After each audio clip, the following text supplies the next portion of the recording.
Right. They weren't the 54% of Gen Z who doesn't want to live with anyone but mom. These are 18 to 25-year-olds. Sorry. That's wild. 54% of them are living with parents. Well, that's that old expression, right? The healthy bird leaves the nest. Right. Yeah. Right. There was something healthy. There was some healthy message or example that taught, at least made the kid think, I can. And the kids today are thinking, I can't. I need to be with mom and dad, even at 18 to 25. Yeah, because it offers you comfort. Right. You know, I'm getting really sick of these dumb old farts who are just totally detached from modern reality. They're sitting up there trying so desperately to sound smart, and they end up just looking dumb. I mean, if you want to know why Gen Z has record levels of depression and anxiety and doesn't want to move out, it's really not that complicated. It's not some complicated psychoanalysis about how they can't leave mom. It's that rent literally costs $2,000 a month right now. I mean, I swear, if I was given a time machine, like let's say I was given a time machine and I was told you can do anything with it, but you can only use it one time, what would you do? At this point, I wouldn't go back in time and buy Bitcoin. I wouldn't even go back in time and kill baby Hitler. At this point, I'd like to time travel back to the 1960s when boomers were our age and jack up rent prices to $2,000 a month and see how many of them are able to move out and afford their own place at 18 years old. Yeah, somehow I have a feeling it wouldn't be that many.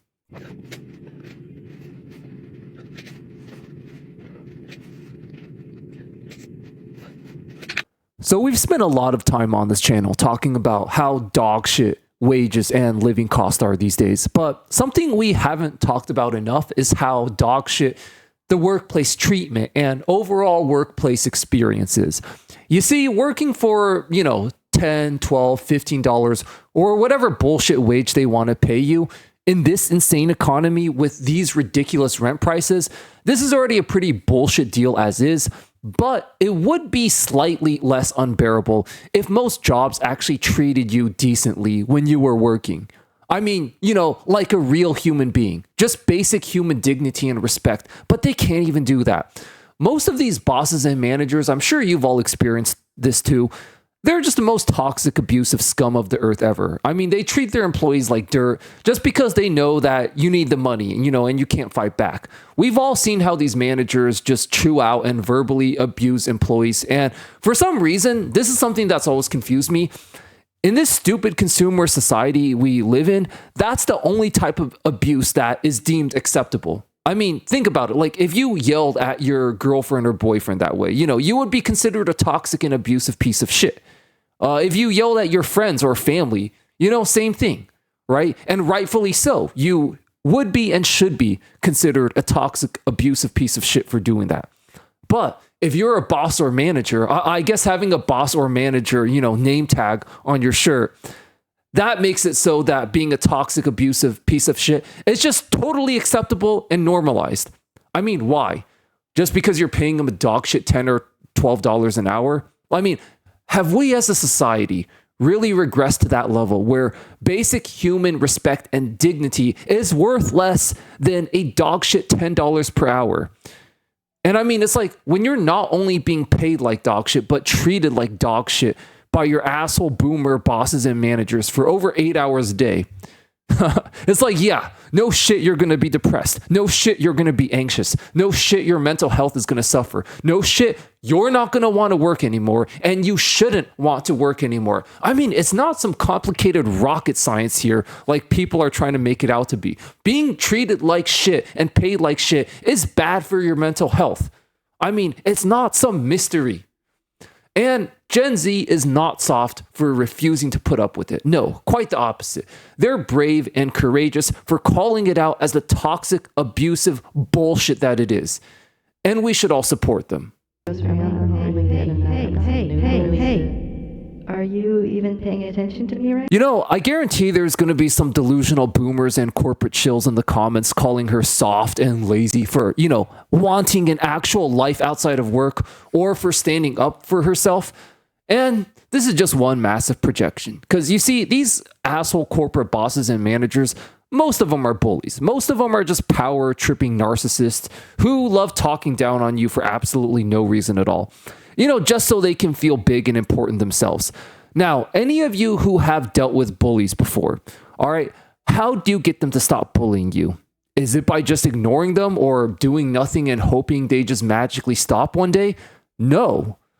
The only way you can get them to stop is the day you decide to take the courage to stand up to them and fight back. You're not soft for standing up to your bullies. In fact, you're soft if you don't stand up to them. And they're just going to keep bullying you and it's never going to end. And so the delusional boomers who call you soft for not wanting to put up with this toxic workplace abuse, this is just a projection on their part at the end of the day. They're the ones who are soft for just eating this shit sandwich from their bosses, for just taking it and not having the balls to speak up against it. You guys are awesome for standing up to this crap. I'm talking to Gen Z here. I mean, we should have been doing this a long time ago. We should have had this conversation a long time ago, but you guys are doing it now. It's always better late than never. And I couldn't be more proud of you. So definitely keep doing it. You guys are awesome. And you have my full support. Okay, so I wanted to end this video on a more positive, uplifting note. This was a more uplifting TikTok from a girl who, I guess she saved up enough money from her job and, just used it to travel the world. I personally found this very relatable because this is more or less similar to what I did as well. If you are in a position where you can live with your parents and find a temporary job or some gig work just to save up some money, definitely see if you can save up, I would say, around 5,000 to 10,000, and then just pack your bags and travel the world. You can do it, by the way, with that much money. In fact, it's more expensive to live at home. There's a common misconception that it's incredibly expensive to travel, when in reality, it's way more expensive to continue living in the West and paying these absurd rent prices.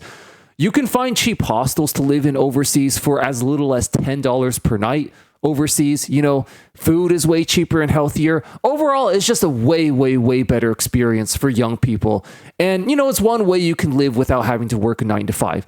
Now, if you're interested in doing this, I made a full tier list video on how you can travel, along with all the other ways you can check out of the 9 to 5, just escape this stupid consumer society we live in and actually get to enjoy life without having to work a traditional job. So feel free to check it out here, guys. I'll see you there.